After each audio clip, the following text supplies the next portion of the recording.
Hola amigos del Excel, bienvenidos a un nuevo vídeo de Aprendiendo Excel. Hoy te quiero mostrar cómo hacer una lista desplegable sin valores duplicados. Para ello vamos a utilizar Power Query. Bien, nos posicionamos dentro de nuestra tabla de valores. Nos vamos a datos, de una tabla o un rango, se nos genera la tabla en Power Query, nos vamos a elegir columnas y seleccionamos la columna que queremos que se nos convierta en lista de valores. La seleccionamos toda, botón derecho, quitar duplicados.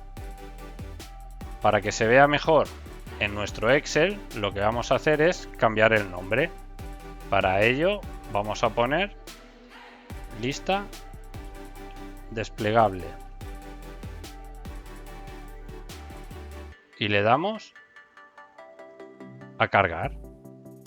Como podéis observar, se nos genera una nueva pestaña y con nuestros valores de nuestra lista desplegable. Ya no tenemos los duplicados.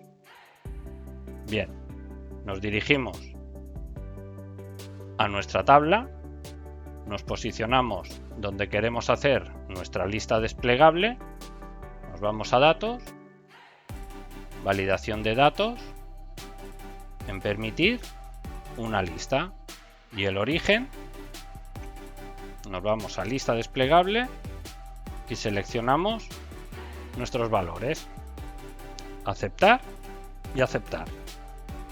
Ahora ya tenemos nuestra lista desplegable sin valores duplicados y si en algún momento cambia o necesitamos agregar un nuevo campo a nuestra lista desplegable, transporte por ejemplo, y le damos a actualizar nuestra lista desplegable, como podéis observar ya se nos ha generado transporte y en nuestra lista desplegable también ya tenemos transporte.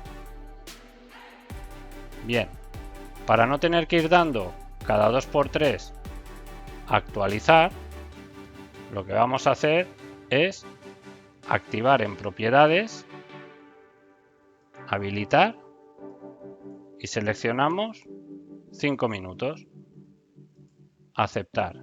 Y ahora ya cada 5 minutos nuestra tabla Power Query se nos va a actualizar y si se ha generado algún campo nuevo se nos agregará a nuestra lista. Bueno, espero se hayan resuelto tus dudas. Si te ha gustado, dale a like, comparte y suscríbete para más vídeos como este. Déjame en los comentarios qué te ha parecido el contenido, cómo puedo mejorarlo o si quieres que haga algún tutorial específico. Me ayudarás mucho. También puedes seguirme en las redes sociales. Hasta pronto.